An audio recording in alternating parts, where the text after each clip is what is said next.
আসসালামু আলাইকুম।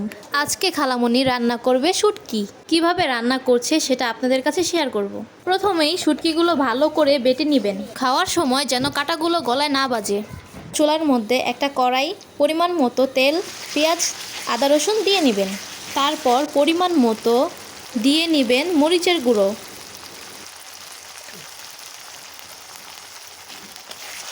দিয়ে নেবেন পরিমাণ মতো হলুদের গুঁড়ো, পরিমাণ মতো লবণ দিয়ে নেবেন।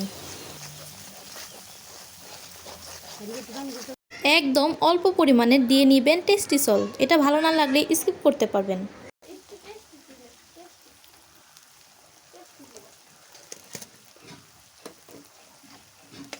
ভালোভাবে 5 মিনিটের মতো নাড়াচাড়া দিয়ে পরিমাণ মতো পানি দিয়ে দিবেন।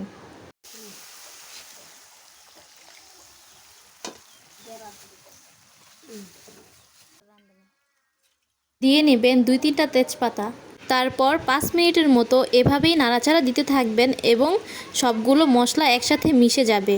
যখন দেখবেন পানিগুলো শুকিয়ে আসবে, তখন যেই শুটকিগুলো বেটে রেখেছিলেন সেগুলো দিয়ে দিবেন। দিয়ে সুন্দর করে নাড়াচাড়া দিয়ে মিক্স করে নেবেন মশলাগুলোর সাথে। এইভাবেই 5 থেকে 10 মিনিট নাড়াচাড়া দিতে থাকবেন। দেন আস্তে আস্তে পানিগুলো শুকিয়ে আসবে, ঠিক এরকম হয়ে যাবে।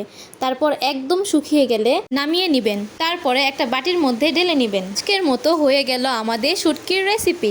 জীবনের প্রথম আমিও এটা টেস্ট করেছি, আমার কাছে অনেক বেশি ভালো লেগেছে। আশা করি আপনাদের কাছেও অনেক ভালো লাগবে। ভিডিওটা ভালো লাগলে অবশ্যই লাইক কমেন্ট করে দিবেন এবং আপনারাও এরকমভাবে রান্না করে খেয়ে দেখতে পারেন। সত্যি অসাধারণ টেস্ট। যে যেখান থেকে আমার ভিডিওটি দেখছেন তাদের জন্য অনেক অনেক ভালোবাসা এবং দোয়া রইল। আপনারাও আমার জন্য দোয়া করবেন।